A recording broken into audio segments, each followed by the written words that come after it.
À côté d'écran partagé, tu as Là, c'est bon. Ah ouais, ça c'est bon. Ok. Ça y est, on nous voit. Action! Alors du coup, il faut que je fasse rentrer les gens. Un par un.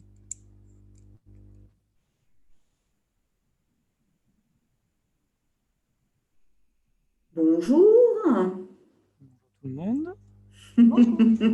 Bonjour, bonjour.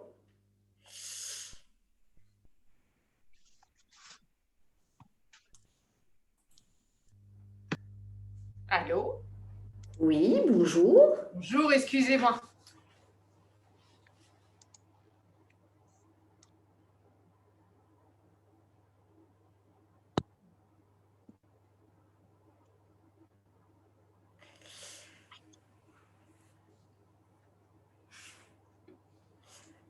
Bien, bah écoutez, je vous propose qu'on débute il est 11h01. Alors, ce que on peut peut-être démarrer. Je vais vous demander si vous pouvez couper en fait vos caméras et vos micros, s'il vous plaît, et vous dire que du coup, vous aurez la possibilité en fait de poser vos questions via le chat. Nous prendrons un temps à la fin de ce webinaire pour pouvoir répondre à vos questions. Et s'il y a beaucoup de questions, on peut même se donner le droit de se faire des petites pauses tout au long du webinaire pour pouvoir justement répondre aux questions que vous auriez. Voilà. Donc, nous vous souhaitons en fait la bienvenue à ce webinaire qui s'inscrit dans le cadre d'un événement qu'on appelle les lundis du CEP, qui est récurrent, puisqu'en fait, tous les lundis, vous allez pouvoir assister à des webinaires qui sont donc 100% gratuits et qui vous permettent de découvrir les dispositifs d'évolution en fait professionnelle et de poser les questions que vous auriez par rapport à votre avenir professionnel. Donc, chaque mois, vous aurez plusieurs en fait, webinaires qui vous seront proposés sur différentes thématiques comme la reconversion, la valorisation des compétences, la démission, la création d'entreprise. Et vous aurez même la possibilité de revoir en fait ces webinaires si certaines informations vous ont un petit peu échappé sur le site, le lien dédié que vous avez là à l'écran, les lundis du CEP.fr. Donc voilà, on est le 15 février, donc aujourd'hui, nous allons aborder le thème du jour qui est Me former pour évoluer, mais vous nous retrouverez donc le 22 février aussi, le 1er, le 8, le 15 mars et ainsi de suite. Donc, le thème que nous allons aborder pendant cette heure, puisque l'atelier donc est prévu, le webinaire pardon, est prévu jusqu'à midi, c'est le thème Me former pour évoluer. Et nous allons échanger sur les différents réflexes, les bons réflexes à adopter, les différents financements qui sont à votre disposition quand vous envisagez de vous former. Comment en fait vous pouvez vous y prendre et qui peut vous aider pour justement mettre en place une formation quand on envisage d'évoluer professionnellement. Alors, il y a un micro qui semble être resté ouvert. Il y a des petits bruits. Si vous pouvez bien vérifier que vos micros sont fermés. Merci. Donc, avant de rentrer dans le vif du sujet, je me présente. Donc, je suis Carole de Lampugnani. Je m'occupe en fait de manager le service du conseil en évolution professionnelle en PACA. Et j'ai la chance d'être accompagnée aujourd'hui par Thierry Tourlan. Je vais lui laisser quelques minutes la parole pour qu'il puisse se présenter. Donc Thierry Tourlan, chargé de projet partenariat et donc du suivi CLEA, qui est le dispositif illettrisme sur la région PACA. Donc je m'occupe après de tous les partenariats, que ce soit avec les institutions, avec les partenaires privés, avec les OPCO, etc., dans tout ce qui concerne la formation professionnelle. Merci Thierry. Alors, on vous propose en fait pour continuer de faire un petit historique, juste un bref rappel d'avant et après en fait cette fameuse loi qu'on appelle la loi pour la liberté de choisir son avenir professionnel, donc qui a vu le jour le 5 septembre 2018, sur la réforme de l'apprentissage et la formation professionnelle elle-même. Donc, vous connaissiez peut-être ce qu'on appelait les fonds GESIF, les fonds de gestion du CIF, du congé individuel de formation, donc qui finançaient le CIF notamment, et qui s'appelle aujourd'hui Transition Pro. Donc, je redonne la parole à Thierry pour qu'il puisse nous en dire un petit peu plus sur Transition Pro. Merci. Alors, donc, rapidement, pour vous faire un petit historique, donc, effectivement, les fonds GESIF qui, à l'époque, s'occupaient donc du CIF, du congé individuel de formation, donc, était un dispositif qui permettait, donc, si vous étiez accepté, d'être financé pour une reconversion, ou du moins pour faire une formation, pour changer de métier. Donc, depuis la loi, avec la disparition du CIF, et donc depuis 1er janvier 2020, les fonds GESIF sont devenus des transitions pro, ne s'occupent plus du CIF qui a disparu, mais du projet de transition professionnelle, ainsi que du dispositif démissionnaire, du dispositif VAE actuellement, et de la qualité des organismes de formation principalement, ainsi que du dispositif CLEA pour l'illettrisme. Donc, en soi, la structure n'a pas exactement changé. Ce qui a beaucoup changé, donc, c'est le dispositif principal, donc qui est plus le CIF, mais le PTP. Et la structure ne s'occupe plus du conseil en évolution professionnelle, puisque c'est aujourd'hui l'opérateur CEP qui est l'opérateur mené par le consortium du CIBC sur la région PACA, en tout cas. Merci pour la transition, puisque voilà, le deuxième acteur en fait de la formation, c'est le groupement du conseil en évolution professionnelle qui délivre aujourd'hui ce conseil en évolution dont on va vous parler et qui est notre public, donc qui vous concerne vous, ce sont ce qu'on appelle les actifs occupés, donc les salariés qui sont en activité de droit privé, et aussi les indépendants qui ont désormais accès en fait à ce service. Donc, on aura l'occasion d'y revenir de façon un peu plus détaillée lors de ce webinaire.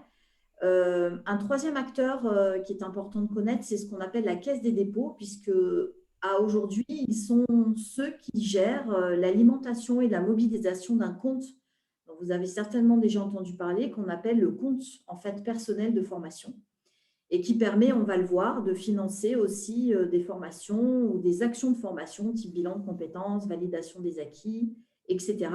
Et ce compte est accessible aussi aujourd'hui aux indépendants. Et un autre acteur qui est aussi incontournable dans le champ de la formation professionnelle, c'est ce qu'on appelle France Compétences. Alors, France Compétences, c'est un peu aujourd'hui le porte-parole de l'État. Et c'est celui qui va financer, réguler, coordonner le système de la formation professionnelle et de l'apprentissage. Donc, à titre d'exemple, il va établir ce qu'on appelle le répertoire national de la certification professionnelle, le RNCP, ou encore le répertoire spécifique. On aura l'occasion d'y revenir. Il va aussi réguler la qualité et les coûts de formation, puisque vous êtes dans un marché, le marché de la formation professionnelle continue, avec un système d'offres et de demandes. Et puis, c'est aussi un organisme qui va évaluer justement le système de la formation. Voilà. Donc, lorsqu'on envisage de se former pour pouvoir évoluer professionnellement, aujourd'hui, on a repéré 3 réflexes. Alors, bien évidemment, il y en a d'autres, mais on a décidé de zoomer plus particulièrement sur ces 3 réflexes dans la présentation de ce webinaire. Le premier réflexe, c'est évidemment déjà de faire le bon choix de formation et de diplôme, ce qu'on appelle certification, ça veut dire en fait diplôme. Vous allez comprendre pourquoi c'est un enjeu important, non seulement dans la mise en œuvre de votre projet, mais aussi si vous êtes amené à faire appel à des financements extérieurs. Vous allez voir qu'il va falloir répondre à des critères pour pouvoir justement bénéficier aujourd'hui de ce financement. On va du coup, par la même occasion, vous parler avec Thierry des possibilités d'accès et de financement. Et on va aussi vous parler de comment vous pouvez vous faire accompagner pour essayer d'optimiser au mieux aujourd'hui votre projet, la mise en œuvre de ce projet et évidemment votre choix de formation et les dispositifs de financement qui peuvent y être associés. Donc, on va voir comment le conseil en évolution professionnelle peut vous aider. Alors, le premier réflexe, c'est celui du choix en fait, de la formation et du diplôme. Donc, quand on envisage d'évoluer professionnellement, on peut être amené parfois on peut avoir besoin de passer par une formation. Et quand on envisage de se former, eh bien, c'est important de s'appuyer sur un certain critère pour pouvoir comparer en fait l'offre de formation. Parce que comme je vous le disais tout à l'heure, c'est une offre, c'est un marché. Donc, vous allez parfois avoir un organisme qui délivre une formation, mais vous pouvez avoir plusieurs organismes qui délivrent des formations similaires avec des diplômes qui peuvent être reconnus en fait par des structures différentes, qui peuvent être l'État ou le ministère du Travail ou encore l'éducation nationale ou l'université. Donc, il faut avoir un peu une visibilité de ce qui existe pour que vous puissiez faire un choix adapté. Alors, des critères, il y en a plusieurs, évidemment. Là, on a fait le choix de zoomer sur 2 critères principaux. Un premier critère qui concerne le diplôme lui-même, puisqu'en fait, lorsque vous vous orientez vers une formation, vous n'êtes pas forcément dans l'obligation de choisir une formation diplômante. Mais si vous voulez faire appel à un financement extérieur, vous allez vous apercevoir, notamment quand vous allez vouloir mobiliser un dispositif dont on va vous parler tout à l'heure qui s'appelle le PTP, le projet de transition professionnelle. Vous allez être dans l'obligation de faire le choix d'une formation qui est certifiante, donc qui délivre un diplôme. Et ce diplôme va devoir être reconnu par l'État. Et pour avoir un peu une visibilité des diplômes qui existent aujourd'hui, vous avez un répertoire qui recense en fait ces diplômes qu'on appelle le RNCP, le répertoire national de la certification professionnelle, ou encore ce qu'on appelle le répertoire spécifique. Donc, quand vous allez faire le choix d'une formation, il va falloir comparer l'offre de formation au regard de ce répertoire pour faire le choix d'une formation aujourd'hui qui est certifiée. Vous allez peut-être aussi vous rendre compte que même si vous voulez faire une formation diplômante, vous n'allez peut-être pas avoir besoin de faire la totalité de la formation, mais vous allez peut-être devoir passer par ce qu'on appelle des blocs de compétences. Et de plus en plus de formations sont organisées en blocs, ce qui vous permet du coup d'avoir une formation qui peut être modularisée. C'est-à-dire que vous allez choisir, si vous voulez faire un diplôme en comptabilité, d'avoir le bloc, par exemple, qui vous délivre une certification en lien avec le fait de savoir faire un bilan comptable, par exemple. Mais vous n'aurez peut-être pas forcément besoin de faire les autres blocs. Voilà. Donc ça, c'est un travail que vous menez avec l'aide du conseiller en évolution professionnelle, mais que vous menez aussi avec l'aide de l'organisme de formation, puisque à partir du moment où vous vous engagez dans une formation, l'organisme doit réaliser ce qu'on appelle un positionnement préalable. Et ce positionnement aide à déterminer, à évaluer avec vous quels sont vos prérequis et à déterminer avec vous si le parcours qui vous est proposé est le plus adapté et du coup de le personnaliser, ce parcours, au regard des compétences et des connaissances que vous devez acquérir. Alors, parfois, le parcours peut être réduit, c'est-à-dire que vous pouvez avoir, au lieu de faire 6 mois de formation, vous allez peut-être en faire que 4, puisque du coup, vous n'aurez pas besoin de faire la totalité de la formation. Mais parfois, le parcours, il peut être au contraire allongé, parce que vous avez besoin d'acquérir des prérequis, des connaissances, par exemple en langue ou dans la bureautique. Et sans ces prérequis, vous ne pouvez accéder à la formation. Donc, ça peut être un moyen aussi de pouvoir augmenter, allonger le parcours de formation. Et un autre critère important aussi, au-delà de cette question du répertoire, du positionnement préalable, c'est que l'organisme de formation que vous allez choisir, il doit répondre à des exigences en matière de décret qualité, ce qu'on appelle aujourd'hui le Datadoc.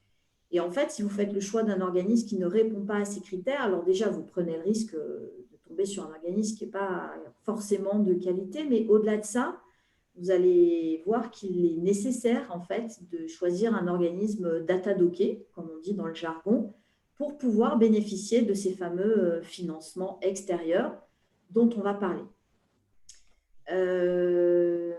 Alors, je ne sais pas s'il y a déjà des questions en fait qui sont apparues dans le chat. Si ce n'est pas le cas, ce n'est pas très grave, ça va peut-être venir au fur et à mesure. Si c'est le cas, on peut prendre un petit temps déjà, peut-être pour y répondre. Pas pour l'instant, Carole. Ok, très bien. Alors, je continue. Je continue et on va donc aborder le deuxième réflexe important quand on envisage de se former pour évoluer, qui concerne les possibilités en fait d'accès et de financement. Donc, on va évidemment vous parler de mon compte personnel de formation, mais aussi d'un dispositif donc, qui s'appelle le projet de transition professionnelle et aussi des différents dispositifs aujourd'hui qui sont plutôt à l'initiative de l'employeur. On va aussi zoomer sur les alternatives pour les indépendants, parce que peut-être qu'il y a des indépendants parmi vous, mais si ce n'est pas le cas, vous connaissez peut-être des personnes qui sont aujourd'hui non salariées et que ça peut intéresser. Et on va aussi vous parler d'un dispositif qui est un peu à part, qu'on appelle le dispositif démissionnaire, qui n'est pas un dispositif de financement, mais qui est un dispositif qui vous permet quand même d'accéder à une formation ou bien de pouvoir créer ou reprendre son entreprise. Ça me fait penser que j'ai omis de vous dire que à chaque étape en fait, de votre parcours, vous avez ce qu'on a mis là en avant, ce qu'on appelle le petit plus du CEP, qui vous permet en fait de vous aider à y voir plus clair et de vous accompagner. Et quand on est dans le cadre d'un choix de formation, eh bien, tout ce travail, je dirais, de repérage, d'analyse, peut-être même d'intermédiation avec l'organisme de formation, tout ce travail qui vous permet de déterminer quels vont être les critères qui vont être les plus adaptés pour vous, que ce soit au niveau du choix de formation, mais que ce soit au niveau du choix du dispositif. Donc, tout ce travail d'accompagnement sur l'ingénierie pédagogique, l'adaptation de la formation à votre besoin et ce travail sur l'ingénierie financière, il va se faire avec l'aide du conseiller en évolution professionnelle et il peut se faire aussi en collaboration avec Transition Pro, à qui justement je vais laisser la parole pour vous parler de ces dispositifs.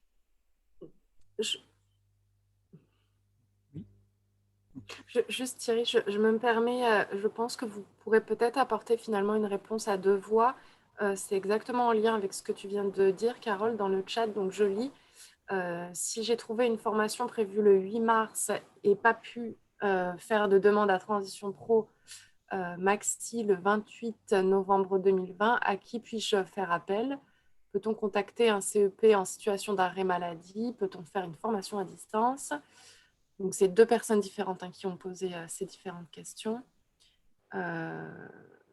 Je fais partie d'un plan de licenciement, je suis cadre en CTI, puis-je bénéficier d'un PTP pendant mon congé de reclassement? Est-ce que vous voulez répondre aux questions dès maintenant ou peut-être plutôt en fin de webinaire? Bon, on peut répondre rapidement. Alors, pour la dernière, le PTP, il n'est pas compatible avec un congé de reclassement. C'est l'un ou l'autre. On ne peut pas cumuler deux congés. Donc, ou bien il faudra choisir le PTP, ou bien choisir le congé de reclassement. Par contre, je conseille juste de regarder ce qu'il y a dans le congé de reclassement pour voir si c'est plus ou moins intéressant. Tout dépend quand est-ce qu'il démarre. Est-ce que la personne aura le temps de faire la demande à Transition Pro avant de donner son avis sur le congé de reclassement ou pas? À comparer les deux. Mais les deux ne sont pas cumulables. Il faudra choisir. Et pour ce qui est de la question sur la formation qui était prévue le 8 mars, deux solutions. Ou bien la personne peut faire un report, c'est-à-dire choisir une autre session pour être dans les clous pour faire le dépôt de dossier. Ou bien, alors pour faire appel à une autre structure que Transition Pro. Alors la formation qui correspondait visiblement, c'était responsable de projet marketing. Donc je présume une formation qui dure assez longtemps. Moi, si en gros il fallait s'absenter du travail pour faire cette formation, il vaut mieux faire un report. Si par contre elle est possiblement faite à distance ou alors qu'elle ne dure pas longtemps, peut-être voir sur son compte CPF justement, ou peut-être en lien avec son employeur via l'OPCO sur une ProA, etc. Tu veux répondre à l'autre question, Carole, sur le CEP? Je veux bien qu'on me la rappelle. Peut-on contacter son CEP en situation d'arrêt maladie? Peut-on faire une formation à distance? Alors, oui et oui. On peut tout à fait contacter un conseiller en évolution professionnelle en arrêt maladie et on peut tout à fait faire une formation à distance. Après, l'avantage de pouvoir justement échanger avec le conseiller, c'est de voir déjà laquelle et puis du coup, quel est le financement éventuel qui peut être mobilisé sur ce type de formation. Okay. Alors, juste avant qu'on voit la suite, la dernière question, l'université est bien un organisme de formation, pas de problème, sur les mêmes conditions que tous les autres. Par contre, si c'est un master en apprentissage, c'est un dispositif particulier d'apprentissage qui n'est pas forcément compatible avec le PTP. On va voir ça tout à l'heure. Alors, Merci c'est bon pour Thierry. commencer. Alors, le compte personnel de formation, donc qui est alimenté de 500 € tous les ans sur un temps plein, au prorata donc du temps partiel comme c'est indiqué, et cumulable jusqu'à 5 000 €, sauf cas particulier si vous êtes bas de niveau de qualification ou si vous êtes travailleur handicapé, il me semble que vous avez des particularités sur un abondement. Sur le fait de rajouter vos heures qui étaient avant les heures de diff, parce que le CPF a remplacé les heures de diff. Il faut que vous preniez, pour ceux qui étaient en CDD de plus de 4 mois à l'époque ou en CDI, votre bulletin de salaire ou un papier qui était associé au bulletin de salaire en décembre 2014 ou janvier 2015, ça dépend un peu de votre employeur. Il est indiqué votre nombre d'heures de diff, en gros l'attestation des heures de diff, que vous pouvez intégrer directement à votre compte CPF. Si vous n'avez pas ce document, je ne peux rien pour vous, il faudra que vous voyez avec votre employeur de l'époque. Il n'y a que lui, il n'y a personne d'autre qui peut vous donner cette information.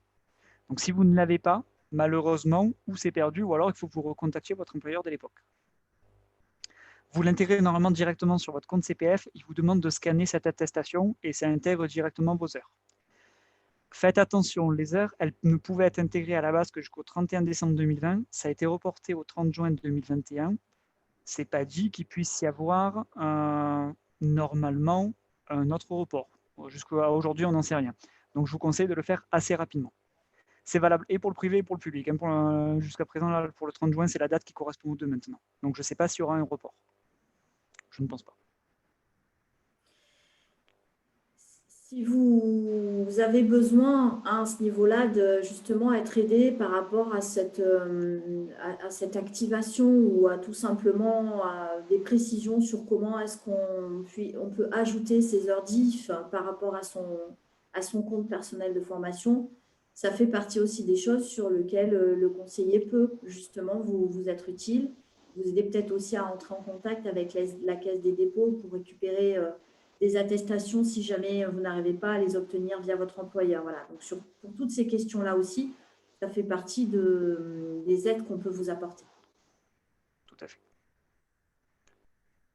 Donc, ça c'est bon. Alors, oui, les formations éligibles, donc c'est ce que Carole vous a dit à peu près tout à l'heure. Les formations certifiantes qu'on considère donc ce qu'on appelle esprit opératoire spécifique. En gros, vous allez sur le site de mon compte formation, vous voyez les formations qui sont éligibles.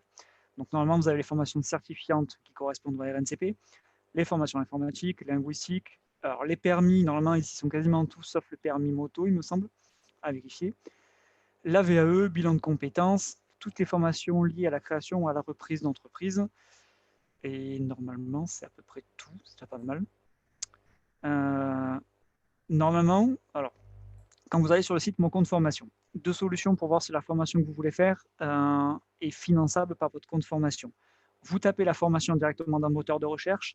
Ce n'est pas la solution que je vous préconise parce que le moteur n'est pas génial. Il suffit que vous tapiez une lettre de plus ou de moins, il ne reconnaît pas la formation. Normalement, quand vous allez sur le site Mon compte formation, vous avez un tableau Excel que vous pouvez prendre et vous avez la liste des formations. Là, vous faites une recherche, vous la voyez. Ou alors, ce qui est plus facile, vous recherchez par organisme de formation. Si la formation que vous voulez voir, vous avez déjà l'organisme de formation, ça vous permet de le cibler directement. Il y a plusieurs façons de faire suivant si la formation, vous l'avez déjà ciblée avec l'organisme ou si c'est vraiment une recherche, on va dire un peu au hasard, que vous voyez un peu ce qui est éligible. Voilà. Encore une fois, comme vous l'a dit Carole tout à l'heure, voir avec le conseiller CEP, ça peut être une bonne solution si vraiment vous êtes dans le flou à ce niveau-là. Tous les organismes ne sont pas intégrés dans le CPF, toutes les formations n'y sont pas non plus. Donc c'est pas parce que vous la voyez pas qu'elle n'y est pas, mais potentiellement ça peut l'être. Toutes les préparations au concours, quasiment n'y sont plus. Donc si vous voulez vous préparer au concours d'infirmier, d'auxiliaire de puère, etc., la majorité n'y sont plus, il y en a quelques-unes qui restent. La seule de tête qui reste aujourd'hui, c'est la préparation pour le CRPE, donc le concours de prof du premier degré. Et il me semble pour un concours de santé, mais j'ai plus en tête. Je crois que c'est les deux EAP pour auxiliaire de puère. À vérifier. Mais c'est pas majoritairement maintenant, si vous voulez vous former pour un concours, ça va être de votre côté.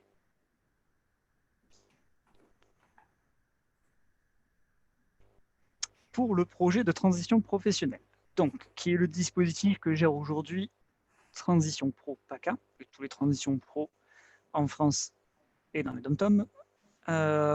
Donc, dispositif qui prend la suite du CIF, congé individuel de formation. C'est assez similaire, mais vous allez voir qu'il y a quand même de grosses différences. C'est éligible à tous les salariés du secteur privé qui sont en poste, que ce soit en CDD ou en CDI. C'est la différence déjà majeure en termes d'ouverture de droit par rapport au CIF. Il faut que vous soyez en CDI en poste, mais il faut aussi que si vous fassiez une demande par rapport au CDD, il faut que vous fassiez quand vous êtes en contrat. Si votre contrat vient de finir, vous ne pourrez plus faire de demande. Il faudra que vous retrouviez un contrat, que ce soit d'un jour, d'une semaine, etc., peu importe. Il faudra attendre d'être en contrat quand vous faites votre demande officiellement, sur votre partie. Le dossier, il est divisé en 3 parties, ou 2, suivant la formation que vous voulez faire. Votre partie à vous, la partie de l'organisme de formation, et la partie employeur si vous faites votre formation sur le temps de travail. Si elle est à distance, sans absence du poste de travail, il n'y aura pas cette partie-là, forcément. Au niveau des conditions d'ancienneté, il faut que vous ayez 24 mois d'activité sur les 5 dernières années pour les CDD, ou en général si vous êtes en CDI, 12 mois d'ancienneté dans votre poste si vous êtes en CDI, 4 mois de CDD sur les 12 derniers mois si vous êtes en CDD. C'est les mêmes conditions en général qu'il y avait sur le CIF pour ceux qui connaissent. Par contre, la différence majeure, il faut aujourd'hui que vous vous engagiez sur un projet de reconversion exclusivement. C'est-à-dire que si vous voulez évoluer dans votre poste, ça ne fonctionnera pas. Qu'est-ce qu'on appelle évolution? Qu'est-ce qu'on appelle reconversion? Retenez, vous verrez ça avec votre conseiller en CEP si vous le voyez, un changement de code ROM. Par exemple, si vous êtes aide-soignante que vous voulez devenir infirmière, c'est possible, ça c'est une reconversion. Si par contre je suis comptable, que je veux devenir responsable comptable, généralement on reste sur le même code ROM, donc ça va être considéré comme une évolution professionnelle. Il y a des cas particuliers sur ce point-là. Si vous êtes dans des domaines un peu particuliers comme l'art et spectacle, etc., où les codes ROM engrangent vraiment beaucoup de métiers, là c'est du cas par cas, il va falloir que vous nous justifiez de façon précise en quoi c'est un changement de métier, même si le code ROM est le même. Ce sera à voir, voilà, c'est vraiment du cas particulier, je ne vous en parle si vous êtes concerné. La formation, ou l'action de formation qui va être choisie, forcément doit être certifiante. Donc c'est-à-dire sur une formation reconnue par l'État, comme on l'a vu tout à l'heure, RNCP, Répertoire national des certifications professionnelles, ou répertoire spécifique. Divisible en bloc de compétences ou pas, ça dépendra de ce que vous faites. C'est avantagé si c'est divisible en bloc de compétences, ce qui est la majorité des formations que vous voulez faire aujourd'hui. Le plus important à retenir, il faut que vous déposiez le dossier au moins 3 mois avant de démarrer la formation pour les CDI, au moins 2 mois avant de démarrer la formation pour les CDD. Donc formation reconnue par l'État. Il va falloir que dans le dossier, vous nous présentiez votre projet. Vous allez être jugé, enfin, votre dossier va être jugé en tout cas pour être financé sur 3 points. 3 critères qui sont inscrits dans la loi. Il faut que votre projet, enfin, c'est la cohérence du projet, votre projet soit cohérent. C'est la formation soit adaptée. Est-ce que je fais un CAP de pâtissier pour devenir boulanger? Est-ce que c'est adapté ou pas? Voilà. Je vous grossis le trait, mais c'est à peu près ça. Et si l'employabilité qu'il y a derrière, est-ce que j'ai des facilités pour être employé dans le domaine vers lequel je me dirige ou pas? Si c'est le cas, comment est-ce que je le sais? C'est-à-dire comment je vais argumenter ça? Si ce n'est pas le cas, comment est-ce que je compte faire? Est-ce que c'est une création d'entreprise? Est-ce que j'ai déjà une promesse d'embauche, etc. Ce sera à vous de mettre en avant tout ce que vous voulez, ce que vous considérez comme opportun pour que le jury puisse se décider en votre faveur. Tout le monde ne sera pas financé, soyons clairs. Aujourd'hui, vous êtes à peu près entre 55 et 60% d'acceptation, à peu près. Donc, à vous de mettre en avant ce que vous voulez pour que votre dossier soit considéré comme valable, pour être financé. Et c'est là où on peut intervenir aussi, bien évidemment, pour vous aider, vous aider à optimiser la qualité de votre projet et puis à travailler une alternative au cas où, si la demande n'était pas acceptée, on ne vous le souhaite pas, bien évidemment. Mais si ce n'était pas le cas, l'idée est de travailler un plan B ensemble pour que vous puissiez avoir une solution de repli. Voilà, c'est aussi l'intérêt de pouvoir préparer sa demande dans les meilleures conditions possibles. Tout à fait. Ça, sur le PTP, bon, on va rentrer pour les questions. Normalement, je vous ai à peu près tout dit. Vous pouvez aller sur le site de Transition Pro PACA. Vous avez l'onglet PTP pour créer votre dossier ou du moins avoir plus d'informations si vous voulez. Sur les dispositifs de financement employeur, je vais vous les balayer assez rapidement, voir un peu si ça vous concerne. Donc, vous avez le plan de développement des compétences qui sera en lien avec l'OPCO ou pas, suivant la taille de votre entreprise. Ça, c'est à la main de l'employeur. Dans tous les cas, tous les dispositifs qu'on va vous montrer sont à la main de l'employeur. Donc, quand je dis que c'est à la main de l'employeur, ce sera à votre employeur de décider s'il vous fait intégrer le plan de développement des compétences pour faire une formation ou pas. Il n'a pas besoin d'argumenter, ce sera à lui de voir s'il l'intègre ou pas. Sachez que les entreprises de moins de 50, vous avez les fonds disponibles de l'OPCO. Donc, votre employeur, s'il ne le sait pas, vous pouvez lui dire. Si par contre, vous êtes sur une entreprise de plus de 50, il n'y a pas de fonds de l'OPCO, à moins qu'il ait d'une adhésion volontaire. Donc, ce sera sur les fonds de l'employeur. Donc, à voir s'il a un budget plus ou moins conséquent pour les plans de développement des compétences et si votre projet de formation rentre dedans. Si vous avez un projet d'évolution, donc contrairement au PTP, c'est là que possiblement ça peut intervenir. Donc, avec le plan de développement des compétences, avec la PROA, si votre formation visée est inférieure à Bac+3 et que vous êtes dans une branche qui est assignée, pour l'instant, il n'y a pas toutes les branches consignées, c'est même minoritaire, donc à voir à peu près dans quoi vous travaillez, c'est à voir avec votre employeur. Et les FNE formation, les fonds liés à l'État avec un OPCO. Là, je vais vous en parler rapidement, c'est des cas particuliers. Si vous êtes dans une branche qui est aujourd'hui un peu touchée par la crise et que votre employeur a signé avec l'OPCO et avec l'État un partenariat, ça peut se faire sur une mobilisation du FNE. Prioritairement, aujourd'hui, ça concerne les gens qui ont été en chômage partiel, que ce soit longue durée ou pas, hein, peu importe. Si vous avez été en chômage partiel, vous pouvez mobiliser ces fonds-là avec votre employeur, c'est lui qui va les mobiliser pour vous, donc sur une formation plus ou moins longue. Il n'y a pas de plafond, à ma connaissance, il faudrait que je regarde sur ça, mais ça va avec votre employeur.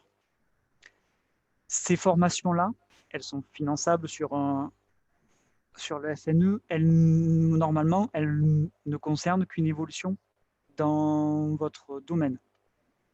Donc, ce ne sera pas une reconversion comme vous pouvez l'entendre sur le PTP. Pour l'instant, ça sera le PTP. Un autre dispositif va arriver à ce niveau-là, mais on verra quand il sera arrivé. À voir avec votre employeur si vous êtes dans une branche particulière.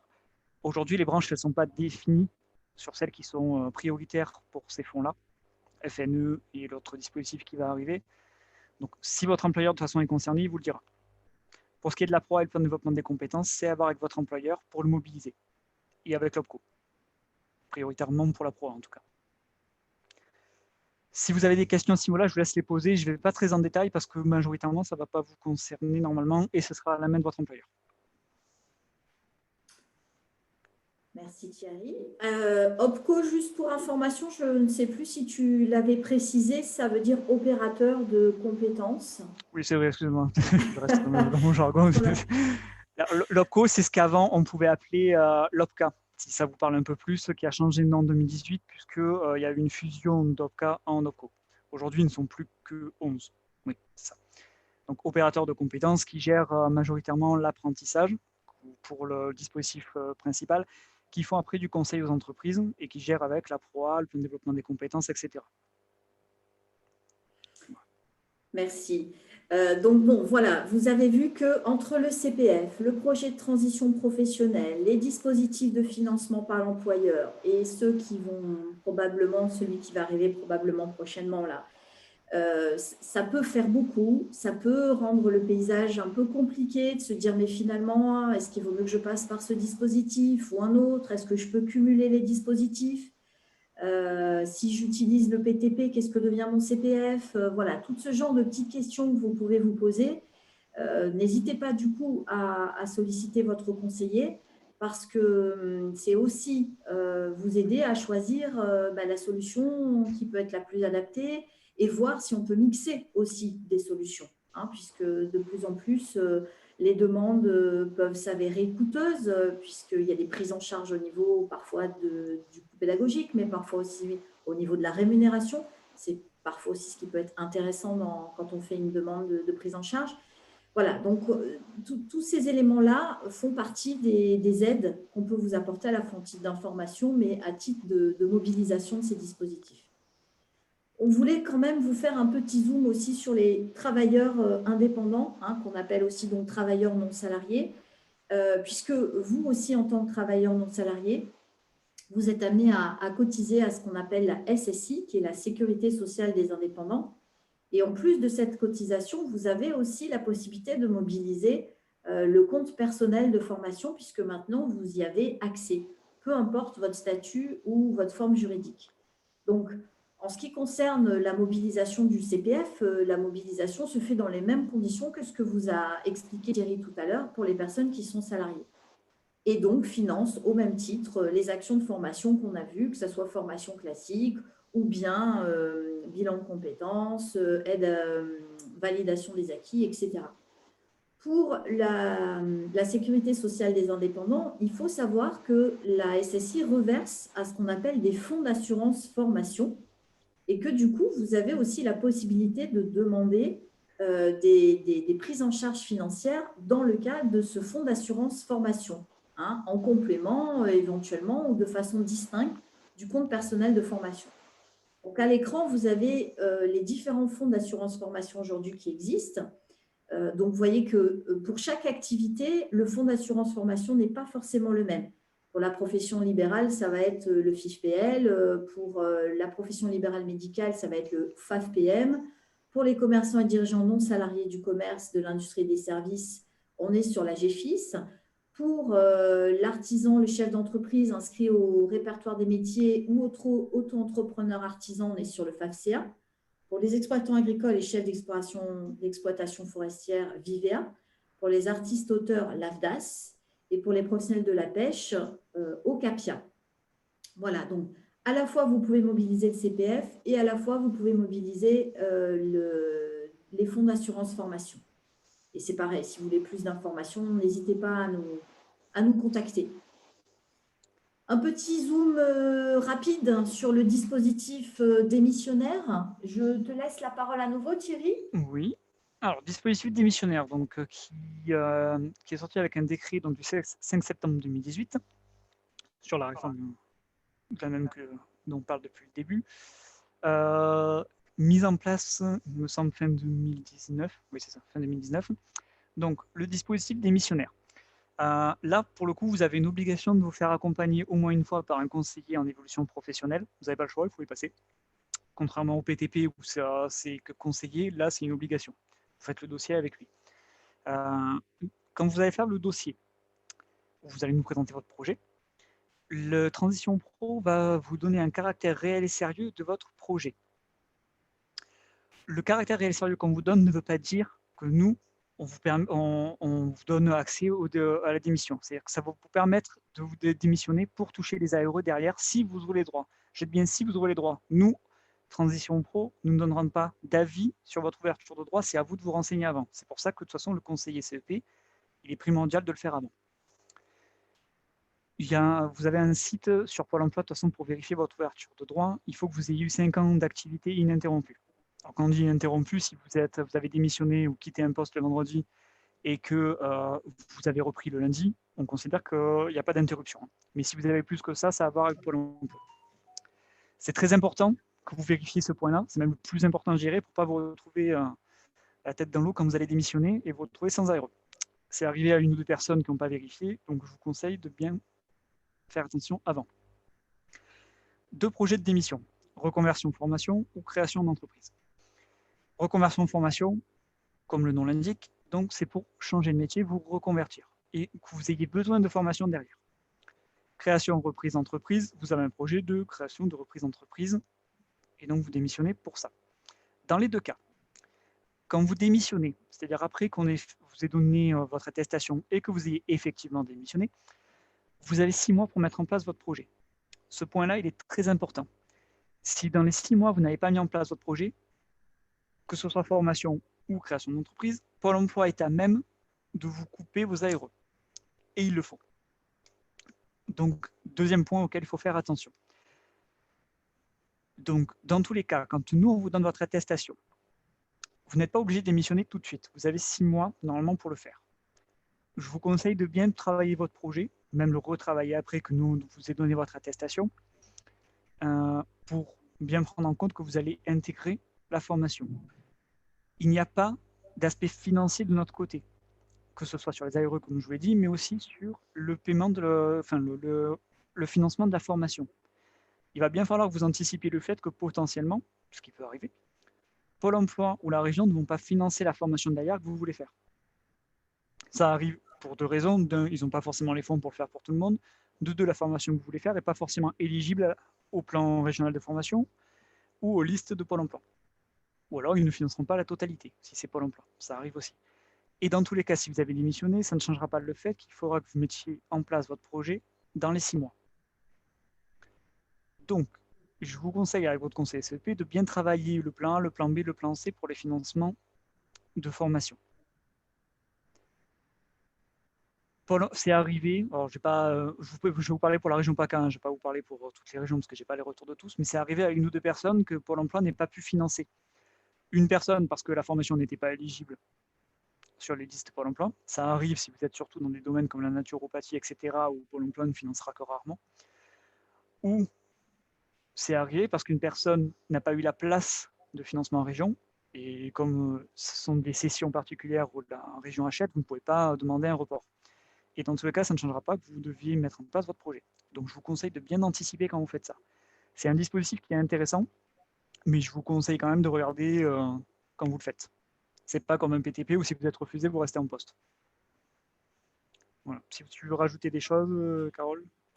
Je suis tout à fait d'accord avec toi et c'est un dispositif qui comporte un enjeu de taille, puisqu'évidemment, vous changez de statut avant tout, puisque vous démissionnez, donc vous passez d'un statut salarié à un statut demandeur d'emploi. Alors, en vue, bien évidemment, de mettre en œuvre un projet qui peut être, comme l'a dit Thierry, un projet de reconversion-formation, donc d'un projet de reconversion qui passe par une formation, ou qui peut être aussi l'occasion pour vous de vous lancer sur un projet de créa et de reprise, créa ou reprise, pardon, et du coup de tester un peu votre profil entrepreneurial. Donc voilà, c'est un dispositif qui est intéressant, mais qui comporte un enjeu de taille, et d'où l'intérêt de bien sécuriser en fait la mise en place de ce dispositif et la transition que vous allez pouvoir faire derrière. Ce qui m'amène en fait au troisième réflexe qui est celui de se faire accompagner par un conseiller en évolution professionnelle. Alors, j'ai vu qu'il y avait des nouvelles questions dans le chat. Ce que je vous propose, c'est juste de terminer la présentation là, puisque ça fait le lien, ça fait la transition sur le conseil en évolution professionnelle et on prendra le temps pour répondre à vos questions donc, à la fin de ce webinaire. Donc, Thierry l'a dit très justement, la mobilisation du conseiller en évolution professionnelle sur le démissionnaire est obligatoire. Sur le PTP, ça n'est pas obligatoire, mais c'est fortement conseillé. Il l'a dit aussi à plusieurs reprises, il y a des critères qui permettent que sa demande soit financée ou pas. Donc, tout ce travail en fait, que vous allez pouvoir faire préalable, qui va être un travail d'élaboration, de formalisation de votre projet, de recherche, de la formation éventuellement qui va être la plus adaptée si vous avez besoin de faire une formation, de mobilisation du dispositif, de montage de dossier, tout ce qu'on a vu là qui peut s'inscrire dans un parcours qui va être jalonné par des étapes, vous allez peut-être devoir faire des allers-retours. Si vous avez besoin quelque part d'être soutenu, d'avoir des appuis réguliers avec un conseiller qui va être référent, eh bien, l'intérêt du conseil en évolution professionnelle, il est bien évidemment là. Alors, il faut savoir que c'est gratuit, le conseil en évolution professionnelle. C'est gratuit et ça vous permet de pouvoir à la fois faire le point sur votre situation, mettre en œuvre une stratégie qui vise à l'évolution professionnelle. Ça, c'est la définition officielle. C'est aussi confidentiel, c'est-à-dire que quand vous venez nous voir en entretien ou enfin, je dis venez-vous nous voir, maintenant vous vous déplacez peut-être moins, mais on peut faire aussi des séances de toute façon en visio, par téléphone. C'est confidentiel, c'est-à-dire ce qui se dit dans le bureau reste dans le bureau. Et s'il devait y avoir des éléments aujourd'hui rédigés, de toute façon, toutes les synthèses qui sont faites des échanges que vous pouvez avoir avec le conseiller sont co-signées, co-rédigées de toutes les façons avec le conseiller. Donc, rien ne sort de l'entretien sans votre accord. C'est aussi neutre, accessible évidemment à tous à partir du moment où vous rentrez dans le public, on va voir, et impartial. Donc, on peut aujourd'hui mobiliser un conseiller en évolution professionnelle parce qu'on envisage de changer de métier, on vient d'en parler largement là, mais on peut aussi solliciter un conseiller parce qu'on s'engage dans une recherche d'emploi et qu'on n'a pas forcément besoin ni de passer par une formation, ni de changer principalement de métier, mais tout simplement parce qu'on a juste envie de changer d'entreprise. Et du coup, on a éventuellement besoin de retravailler sa stratégie de recherche d'emploi, son CV, sa lettre de motivation, donc des techniques de recherche d'emploi, et peut-être aussi d'être soutenu dans ces démarches, parce que rechercher un emploi, eh bien, il y a des moments, ça peut être très stimulant et puis parfois, ça peut être un peu angoissant parce qu'on attend des réponses qu'on n'obtient pas ou parce qu'on mène des entretiens mais qu'on n'a pas forcément toujours la réponse escomptée. Donc, on a besoin parfois de retravailler, de s'entraîner. Donc, le conseiller, il est aussi là pour vous mettre en situation et pour vous permettre de pitcher un peu votre présentation, la façon dont vous communiquez aussi sur votre projet. Ça peut être aussi tout simplement pour être aidé dans une validation des acquis de l'expérience qui permet de certifier une expérience professionnelle en vue d'évoluer dans son entreprise, hors de son entreprise, ou aussi de pouvoir accéder à un niveau de formation. Par exemple, vous pouvez très bien valider un bac+2 dans le domaine de l'assistanat des ressources humaines, par exemple. Et puis, votre objectif, c'est de pouvoir devenir ou chargé de formation ou pourquoi pas responsable ressources humaines. Et le fait d'avoir ce bac+2 vous permet du coup d'accéder derrière à une licence ou un master, ce qui n'était peut-être pas le cas avant. Donc, ça peut être un tremplin pour pouvoir poursuivre aussi au niveau de sa formation. Et on l'a vu aussi, ça peut vous permettre de créer ou de reprendre une entreprise, de voir un peu son potentiel entrepreneurial, de pouvoir être mis en relation avec des experts qui vont vous accompagner dans la réalisation d'un business plan, d'une étude de marché, par exemple aussi. Donc, vous avez 5 opérateurs COP aujourd'hui. Selon la situation dans laquelle vous êtes, vous allez être amené à vous adresser à Pôle emploi si vous êtes demandeur d'emploi, à l'APEC si vous êtes cadre, aux missions locales si vous avez moins de 26 ans ou à Cap emploi si vous êtes en situation de handicap.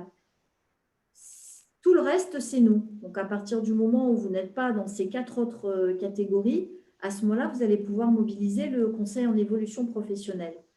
Pour autant, vous pouvez aussi être dans une situation un peu particulière, c'est-à-dire qu'aujourd'hui, les personnes qui nous sollicitent sont des personnes qui sont actives, donc qui sont en emploi dans le secteur privé, peu importe leur statut ou leur temps de travail. Et l'important, c'est de ne pas non plus être accompagné par un autre opérateur. C'est-à-dire que si vous êtes accompagné par la PEC, il n'y a pas franchement d'intérêt à venir être accompagné par nous, et à quelque part multiplier les accompagnements. Mais si vous êtes dans la situation où vous avez une reconnaissance travailleur handicapé et qu'aujourd'hui, vous êtes sur un besoin plus en matière d'évolution professionnelle, vous pouvez tout à fait être accompagné par notre groupement, du coup, puisque nous, on va s'adresser à vous sur des problématiques d'ordre plus professionnel.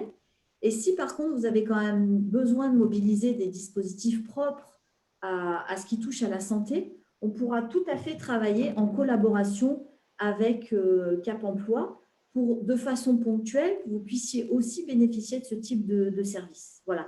Donc, ce n'est pas parce que vous êtes accompagné uniquement par nous qu'on ne peut pas de temps en temps mobiliser des partenaires pour pouvoir justement vous aider à mobiliser d'autres types de dispositifs. Dans la région PACA principalement, mais nous sommes présents sur le plan national. Nous sommes aussi présents dans d'autres aujourd'hui régions, mais sur PACA, Provence-Alpes-Côte d'Azur, vous avez 25 sites aujourd'hui qui peuvent vous accueillir. Donc, nous sommes à la fois sur le 04, le 05, le 06, le 83, le 13 et le 84. Et tous les petits points que vous voyez à l'écran, ce sont les lieux. Aujourd'hui, on peut vous recevoir physiquement et où on peut aussi, évidemment, échanger avec vous, comme je vous le disais, à distance si nécessaire. Nous ne sommes pas seuls. Aujourd'hui, le groupement est porté par ce qu'on appelle un mandataire, qui est le CIBC, le Centre interprofessionnel de bilan de compétences Alpes-Provence. Mais nous travaillons avec ce qu'on appelle des co-traitants, donc en fait des structures qui sont représentées sur la carte, comme je vous l'ai montré à l'instant, et qui peuvent évidemment aussi vous accompagner dans vos projets. Et ces structures, vous avez notamment d'autres CIBC, par exemple celui du Var, mais vous avez aussi ce qu'on appelle l'ACMAR, la Chambre des métiers, ou encore les CCI, les chambres consulaires, ou encore un organisme qui est spécialisé dans les ressources humaines qu'on appelle Envergure. Voilà. Et vous retrouvez aussi parfois d'autres structures dans d'autres régions. Hein. Donc, chaque région a son propre groupement avec les structures avec lesquelles on travaille. Donc, si vous devez aujourd'hui retenir quelque chose, au-delà de tous les dispositifs qui vous ont été présentés, des critères sur lesquels vous pouvez vous appuyer pour faire le choix d'une formation, vous avez donc la possibilité de nous solliciter à tout moment, peu importe l'état d'avancée de votre projet, ça peut être au tout début de votre réflexion, comme ça peut être quand le projet aujourd'hui est déjà avancé, sauf comme on l'a vu dans le cadre du dispositif démissionnaire, où il va falloir nous solliciter le plus tôt possible dans le cadre de ce dispositif. Vous avez plusieurs temps en fait avec nous. Ça peut être un temps tout simplement qui nécessite un conseil personnalisé, où vous avez besoin d'exprimer votre situation, vos attentes, d'échanger sur qu'est-ce qui peut être le plus adapté pour vous, ou d'accéder tout simplement à un premier niveau d'information parce que voilà, vous démarrez, ou au contraire, vous avez fait un certain nombre de démarches et vous avez besoin d'y voir plus clair parce que plus vous avancez, plus vous avez l'impression voilà, que ça se complexifie, ça peut arriver aussi. Donc, on peut vous aider à vous éclairer au regard de tout ça. Et puis, si vous décidez d'aller plus loin, on va contractualiser un deuxième temps de travail qui va vous permettre un accompagnement plus approfondi et qui peut aller jusqu'à vraiment l'élaboration et la formalisation d'un projet professionnel qui va vous permettre de mobiliser, par exemple, un des dispositifs qu'on a vu juste avant, mais pas que, puisqu'on a vu tout à l'heure qu'on pouvait nous solliciter pour autre chose que de la formation ou du financement de formation. Ça peut être aussi vous aider à préparer votre entretien professionnel, tout simplement, parce qu'il y a des enjeux pour vous et que vous avez besoin d'un lieu neutre, confidentiel, dans lequel vous pouvez confier des situations, parler librement et d'être face à un professionnel qui va être à votre écoute, qui ne va pas être acteur de votre vie, mais qui va être acteur des solutions aujourd'hui qui existent dans le milieu de la formation ou dans le milieu de l'emploi ou dans le milieu de l'insertion et qui peut éventuellement vous aider sur ces aspects-là. Et puis, si vous avez envie d'aller plus loin, vous avez la possibilité d'être aussi accompagné vraiment dans la mise en œuvre du projet. Imaginez, comme l'a soulevé Thierry tout à l'heure, encore une fois, on ne vous le souhaite pas, que vous ayez un refus de financement et qu'il faille justement réfléchir pour mettre en œuvre votre plan B. Eh bien voilà, on ne vous laisse pas seul dans la nature, on vous permet à ce moment-là de venir nous voir à nouveau et puis qu'on mette en place ce qu'il faut continuer à mettre en place. Imaginez aussi que dans le cadre de votre formation, vous aperceviez que finalement, il y a des connaissances complémentaires qu'il faut acquérir et auxquelles vous n'aviez peut-être pas forcément pensé au départ. Eh bien, on peut être là aussi pour vous aider justement dans la mobilisation d'une action courte de formation qui peut vous permettre de compléter ces connaissances.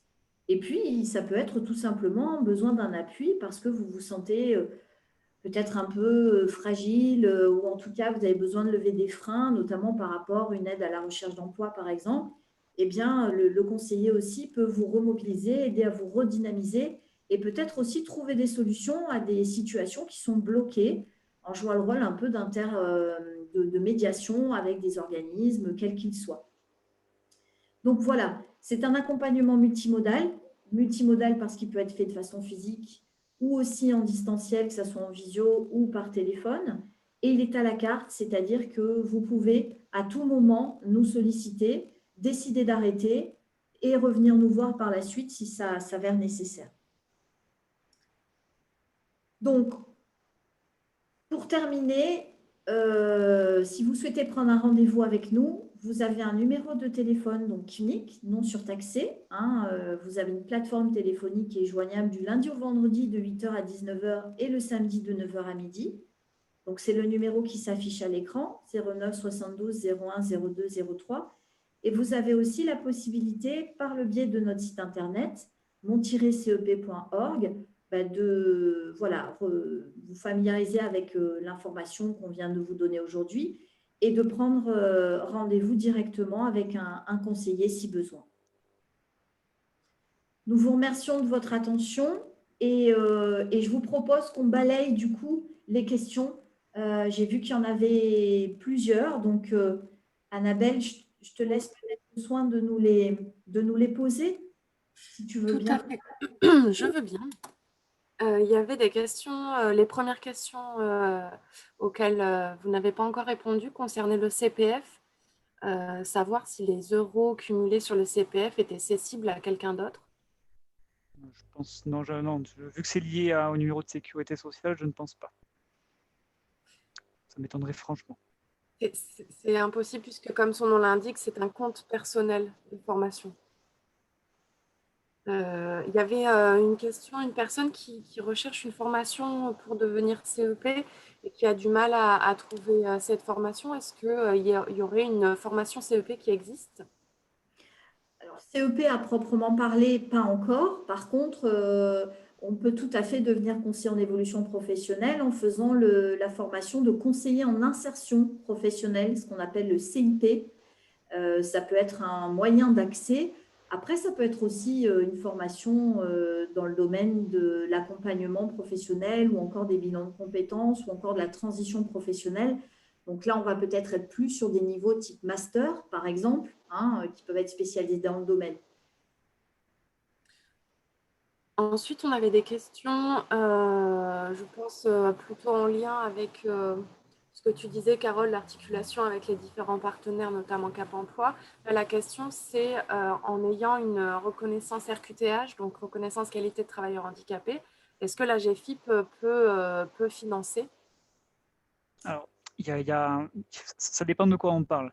Si c'est, est-ce que j'ai quand même accès au projet de transition professionnelle, par exemple? Oui, parce que dans tous les cas, ça change rien. Et de toute façon, on a une convention avec la GFIP à ce niveau-là. Donc, vous pouvez très bien faire une demande à Transition Propaca pour le projet de transition professionnelle, même en ayant une RQTH. Au contraire même, ça pourra jouer. Si la question c'est est-ce que je peux bénéficier d'autres dispositifs en ayant une RQTH, la GFIP finance des formations, mais là, ce sera des formations dans le cadre du maintien dans l'emploi, parce que vous considérez que votre RQTH met en danger votre poste. Donc là, c'est à voir avec l'employeur. Donc les deux sont faisables, mais ça dépend de quoi on parle. Il y avait ensuite une question beaucoup moins technique, c'était de savoir si il était prévu que le support PowerPoint soit transmis. Alors non, il n'est pas prévu qu'il soit transmis pour la simple et bonne raison que, en fait, la formation est un système qui évolue très rapidement. Et du coup, on est amené à mettre à jour régulièrement les informations.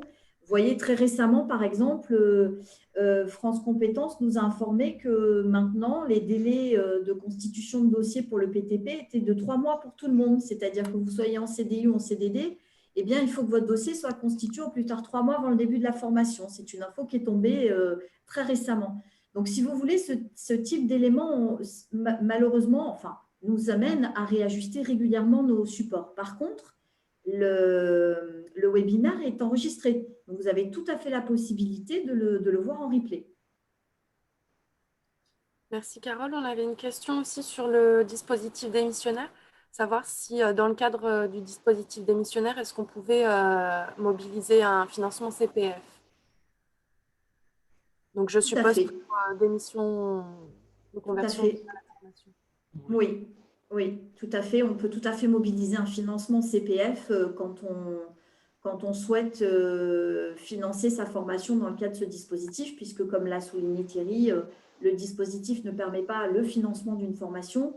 Il permet par contre de maintenir des allocations à l'emploi. Donc, ça vous permet d'avoir des indemnités pendant le temps où vous mettez en œuvre votre projet. Mais par contre, si vous devez passer par une formation, il faut en effet trouver un financement et le CPF en fait partie, bien sûr. Il y avait aussi deux questions concernant le CEP auxquelles tu as répondu, Carole, mais je pense qu'on peut quand même le rappeler de savoir est-ce que le 09 72 01 02 03 est un numéro national et pas spécifique à une des régions de France. Et la question subsidiaire, c'était de savoir si les rendez-vous avec les CEP se faisaient uniquement par visio ou uniquement en présentiel ou les deux, etc. Alors, tout à fait. D'ailleurs, j'aurais dû le préciser, vous avez raison de le souligner, le numéro dont nous avons parlé est un numéro national, donc c'est le même pour tout le monde. Et oui, je vous le redis, les rendez-vous avec les CEP peuvent se faire en visio, peuvent se faire par téléphone, peuvent se faire en présentiel sur l'un des 25 sites voilà, que j'ai présenté tout à l'heure sur la carte. Et c'est pareil partout, que ce soit PACA ou les autres régions. Donc, Nouvelle-Aquitaine aussi, Aura aussi.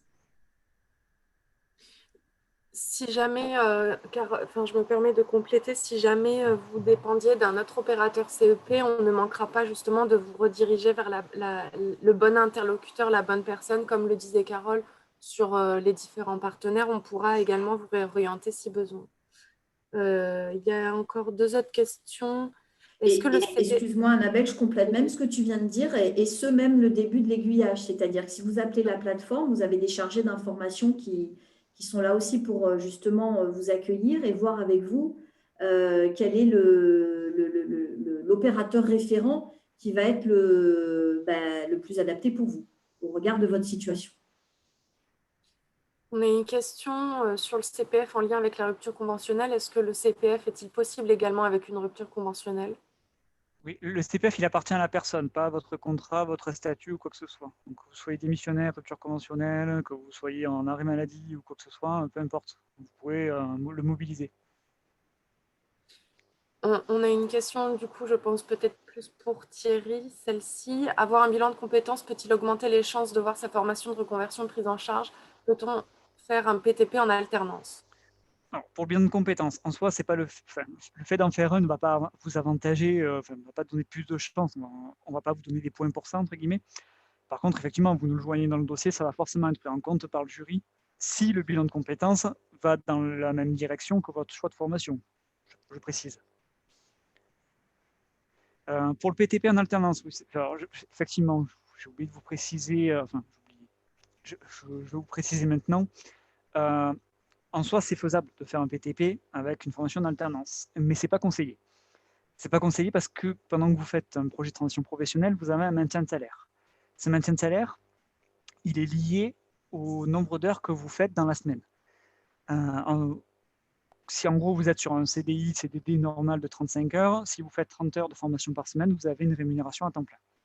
Par contre, si vous êtes en alternance, vous ne ferez jamais 30 heures par semaine, du moins pas régulièrement.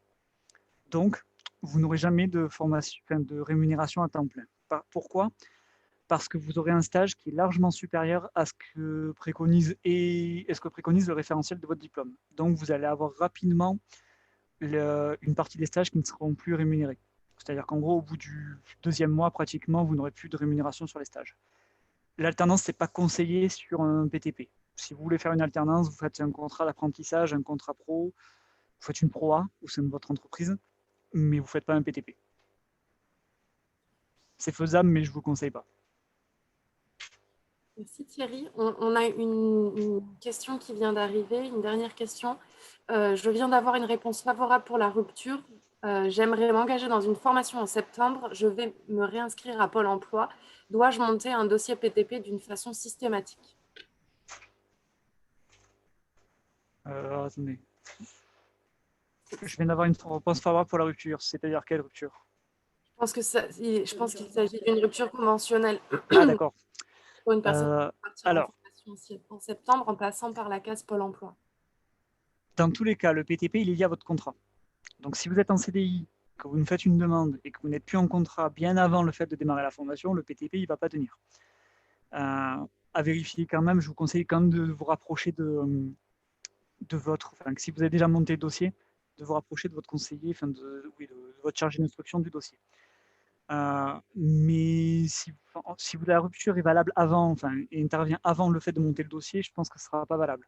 Par contre, si votre rupture intervient après que le dossier ait été accepté, là, il me semble qu'on peut maintenir le financement. on est sur du cas spécifique. Je vais quand même vous dire de contacter votre chargé d'instruction du dossier. Quoi qu'il en soit, une demande systématique n'est pas nécessaire. Non, c'est pas nécessaire. Après, quand vous faites une demande, c'est que vous voulez tenter de demander un financement. Après, si vous avez d'autres moyens et que vous ne tenez pas au PDP, vous embêtez pas à monter un dossier qui est quand même assez lourd pour rien. Dans tous les cas, je ne suis pas certain que votre employeur accepte de vous signer le PTP si vous signe une rupture conventionnelle à côté.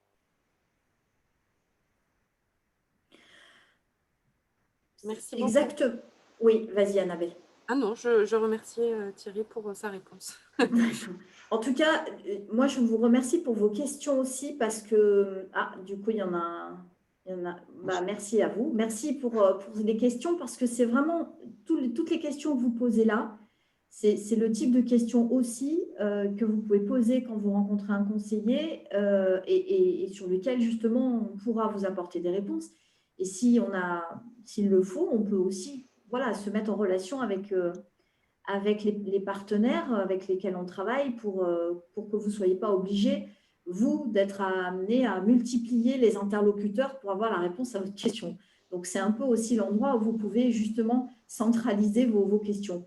Je vois aussi que par rapport à la question qui avait été posée sur la certification sur le conseil en évolution professionnelle, Patrick, qui fait partie aujourd'hui des personnes des co-traitants qui peuvent vous accompagner, a précisé dans le chat qu'il y avait une certification qui avait été mise en place par le CNAM. Aujourd'hui, vous avez même le lien. Donc, merci Patrick pour cette réponse. Et du coup, ça complète les informations qu'on a pu vous donner. Patrick, du coup, je vois que tu es encore là. Je pense qu'il s'agit d'un échange en privé puisque je ne le vois pas dans le cours du chat. Donc, si l'un d'entre vous peut bien remettre le lien dont tu es en train de parler pour que tout le monde puisse y avoir accès. Oui. Merci.